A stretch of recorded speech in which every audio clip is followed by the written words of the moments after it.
I essentially wanted to share with you is the idea of change. Something about the idea of changing ourselves, changing the condition of the ummah. It's very easy to complain about change. It's very easy to complain about the lack thereof. People love, we talk about some of our elders, and they've done so many great things for us, but at the same time, one of the hobbies they have is sit around and talk about how corrupt governments are, and what's going on in Pakistan. You know what's going on in Pakistan? Oh, it's really bad. And then someone says, oh, you think that's bad? Let me tell you what's going on in Egypt. That's even worse. Oh, you got nothing on us. We got something bad going down in India. And then just everybody's bragging about how bad things are. It's like an entertainment session for them over chai.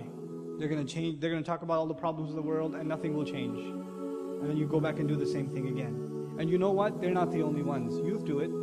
You know what? Our masjid, nobody understands us. Nobody listens to us. We can't do any programs there.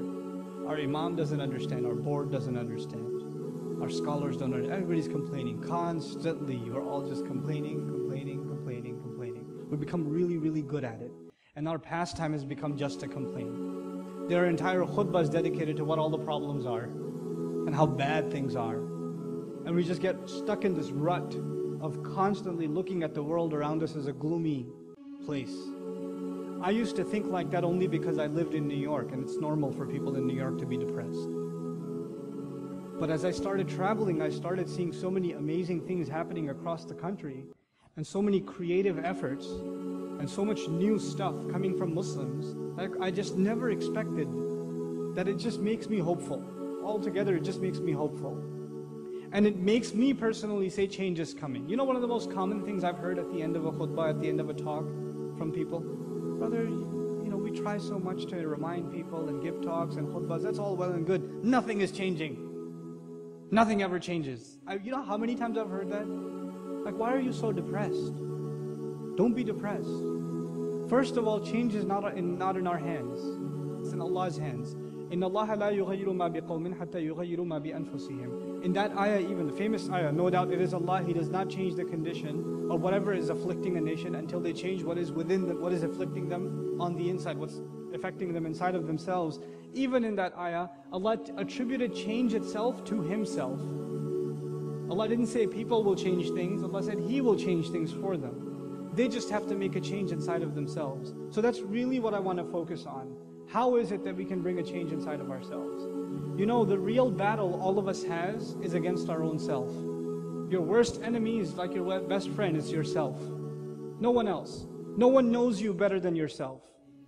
You know, if there's one person that knows all of your flaws, all of your weaknesses, all of the things you could be doing better, all the times you waste, all the things you shouldn't be involved in but you are anyway, all the bad habits you have, the ones that are known to others and the ones that are not known to others. If there's someone who knows that really, really, really well, it's you. It's you. And you have to learn, and I have to learn to be hard on myself. It's very easy for someone in my position to get used to people saying, brother, great speech, thank you so much, alhamdulillah. And then shaitan comes to me and says, hey, pat yourself on the back. You say, yeah, that was a great speech, wasn't it? That's right. And that might happen to you. You're at an MSA, you're at a masjid, you're helping out, people appreciate what you're doing, then you say, yeah, I'm pretty good over here. I'm doing all right. Everybody appreciates what I'm doing. We have to learn to constantly be hard on our own selves, to constantly look in the mirror.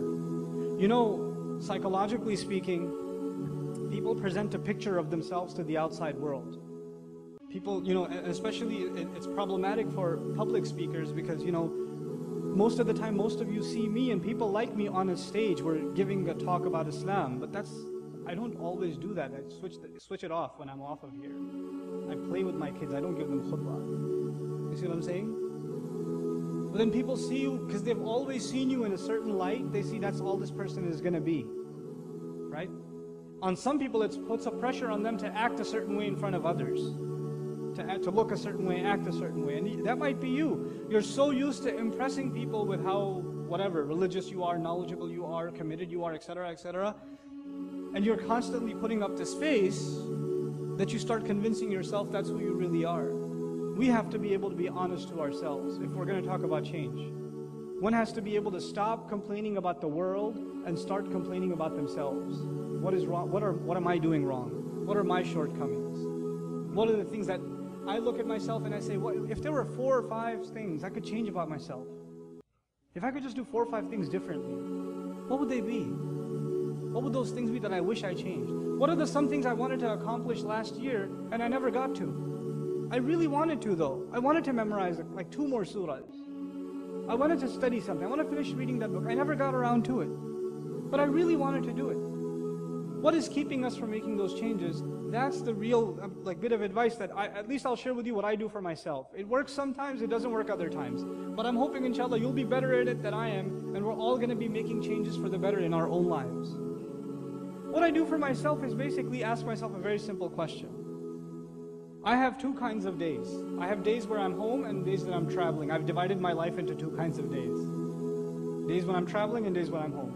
And there are failures, because days that I'm home are all the same. Whether it's last week or the next week or 2 years before or 2 years after, it's going to be similar. They're all going to be the same. And the days that I'm traveling are all going to have similar things in them. There's going to be going from home to the airport and getting onto the plane and passing out, and then the flight attendant waking me up to get off the plane. All that's going to be the same every time. There's going to be repetition. And in each of those 2 kinds of days, there are some things I could do better. There's some way I could use my time better. I could be more productive in some things. How do I make more use of that day? How do I make it more productive? That one day. You can fix one day, you fixed your whole life. If you made one change to today, that means you've made that change for the rest of your life. For you, many of you, it's like weekdays and weekends. Your weekends are the same way every time. Your weekdays are the same way every time, right? Fix your weekdays. This time is for salat. Right after that, there's this time for Quran. There's this time for me to learn something. There's this time for me to, get my homework done or whatever it may be. Discipline your life. Make that change in your life. You know what else people fail to do? That's most common, and I personally have trouble with that also. And it's one of the hardest things to do is to maintain balance in your life. To maintain balance.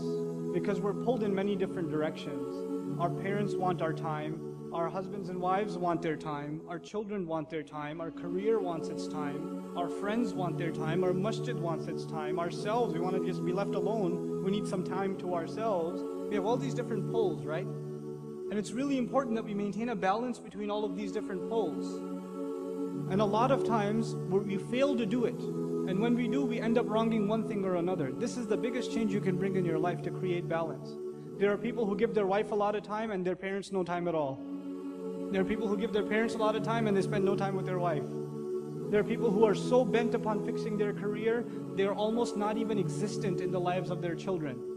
It happens. And then there are those interesting characters who don't want anything to do with home, so they volunteer at the masjid all the time. I love masjid volunteers, but the guy says, hey, I'm going to put up the chairs 3 days before the program, and I'll even sleep here. There's a problem at home. Go home. Get some balance in your life. Right? We have to really assess honestly in our lives, what changes do we have to make? And really changes to me is what you give time to.